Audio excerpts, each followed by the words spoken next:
రాత్రిపూట అంట్లను శుభ్రం చేయకుండా అలాగే వదిలేస్తున్నారా? అయితే ఆ ఇంట లక్ష్మీదేవి నివాసం ఉండదని ఆధ్యాత్మిక నిపుణులు అంటున్నారు. రాత్రి భోజనాలు అల్పాహారం గాని చేసిన తర్వాత ఆ అంట్లను అలాగే ఉంచేస్తూ ఉంటారు. ఉదయాన్నే శుభ్రం చేయొచ్చులే అనుకుంటారు. అయితే ఈ అలవాటున్న చోట లక్ష్మీదేవి ఉండటానికి ఇష్టపడదట. రాత్రి వేళకు సంబంధించిన అంట్లను వెంటనే శుభ్రపరచుకోవడం మంచిదని ఆధ్యాత్మిక నిపుణులు చెప్తున్నారు. ఇంకా సూర్యాస్త సమయం తరువాత దీపాలు వెలిగించే సమయంలో లక్ష్మీదేవి వస్తుందంటారు. అందువల్ల ఈ సమయంలో వీధి తలుపులు వేయకూడదని కూడా అంటారు.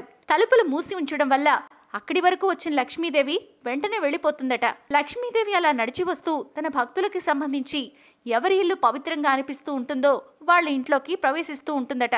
ఈ కారణంగానే వీధి గుమ్మం దగ్గర పాదరక్షలు ఉండకూడదని అంటారు. అలాగే రాత్రిపూట ఇల్లు ఊడ్చిన చెత్త కూడా బయట పడేయకూడదని ఆధ్యాత్మిక నిపుణులు చెప్తున్నారు. ఇంట్లోకి లక్ష్మీదేవి అడుగు పెడదామని అనుకుంటూ ఉండగా ఆ సమయంలో ఇల్లు ఊడ్చిన చెత్తతో ఎదురుపడకూడదనే ఉద్దేశంతోనే చెత్తని బయట పడేయకూడదు అని చెప్తున్నారు. ప్రాచీన రహస్యాలు, ఆచార వ్యవహారాలు, శాస్త్రీయ విశ్లేషణల సమాహారం మీ తాళపత్రం. మరిన్ని వీడియోస్ కోసం సబ్స్క్రైబ్ చేసుకోండి. ధన్యవాదములు.